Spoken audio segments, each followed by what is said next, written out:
पहुंचे प्रगतिशील समाजवादी पार्टी के प्रदेश अध्यक्ष शिवपाल यादव। निजी शिक्षक संस्थान में कार्यकर्ताओं से की मुलाकात। पत्रकारों से बातचीत में बोले शिवपाल।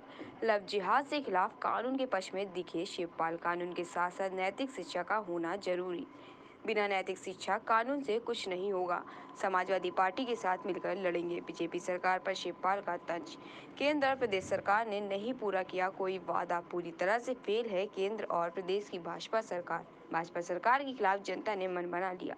जब तक भाजपा हटेगी नहीं तब तक हालात सुधरेंगे नहीं। पार्टी कार्यक्रम में शिरकत के बाद बलरामपुर रवाना हुए थे शिवपाल यादव। अध्यक्ष जी बताइए, आपने आपकी प्रगतिशील पार्टी है और उपचुनाव में आपकी हिस्सेदारी बिल्कुल नहीं रही, क्या आप सपा से आपका विलय हो चुका है इस पार्टी का? क्या मैंने कहा कि विलय नहीं करेंगे, अलायंस करेंगे, उपचुनाव में आपकी तरफ से कोई गठबंधन प्रत्याशी? करेंगे। प्रगति से समाजवादी पार्टी रहेगी, हमारा चुनाव चिन्ह भी रहेगा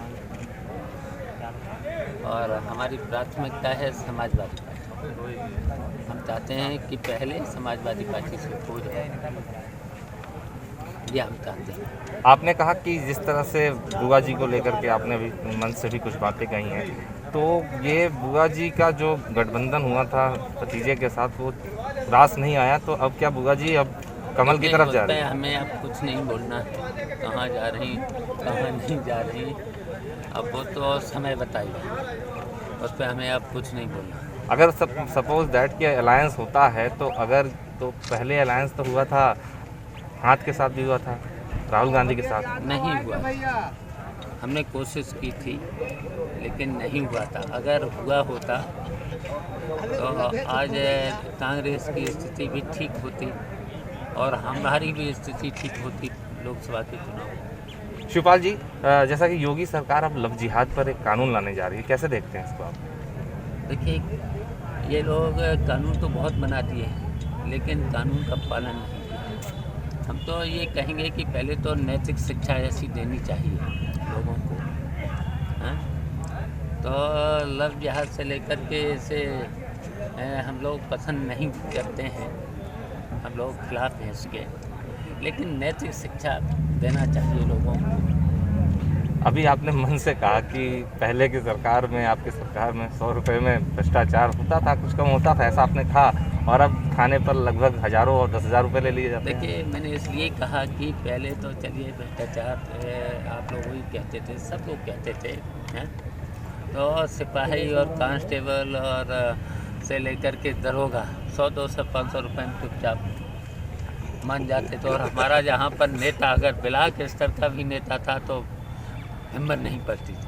अब तो अगर एमएलए और मिनिस्टर सिफारिश करते हैं भारतीय जनता पार्टी के, तब भी दरोगा पैसे ले लेते हैं। तहसील पर भ्रष्टाचार हो जा रहा है ना, और सिफारिश होने पर भी, मंत्रियों की सिफारिश होने पर भी, विधायकों की सिफारिश होने पर भ्रष्टाचार चल रहा है। हमारी सरकार में अगर कोई एमएलए और कोई जनप्रतिनिधि या हमारी पार्टी का पदाधिकारी अगर पहुंच जाता था तो हिम्मत नहीं पड़ती थी।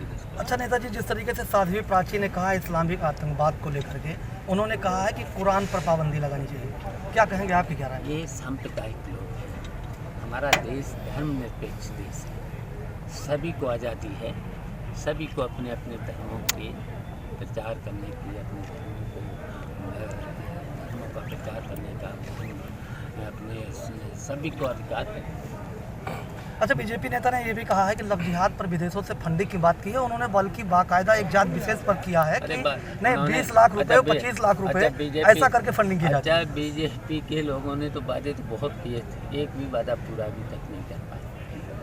ये बस वादे करते हैं, काम कुछ नहीं करते। अच्छा नेताजी, एक आखिरी सवाल, अभी आपने मन से कहा कि पहले की सरकार में, आपकी सरकार में 100 रुपये में भ्रष्टाचार होता था, कुछ कम होता था, ऐसा आपने कहा, और अब खाने पर लगभग हज़ारों और 10,000 रुपये ले लिए जाते हैं। देखिए, मैंने इसलिए कहा कि पहले तो चलिए भ्रष्टाचार आप लोग वही कहते थे, सब लोग कहते थे, हैं?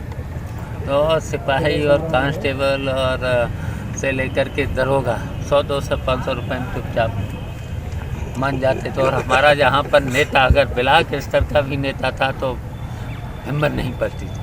अब तो अगर एमएलए और मिनिस्टर सिफारिश करते हैं भारतीय जनता पार्टी के, तब भी दरोगा पैसे ले लेते हैं। तहसील पर भ्रष्टाचार हो जा रहा है ना, और सिफारिश होने पर भी, मंत्रियों की सिफारिश होने पर भी, विधायकों की सिफारिश होने पर भ्रष्टाचार चल रहा है। हमारी सरकार में अगर कोई एमएलए और कोई जनप्रतिनिधि या हमारी पार्टी का पदाधिकारी अगर पहुंच जाता था तो हिम्मत नहीं पड़ती थी। अच्छा नेताजी, जिस तरीके से साध्वी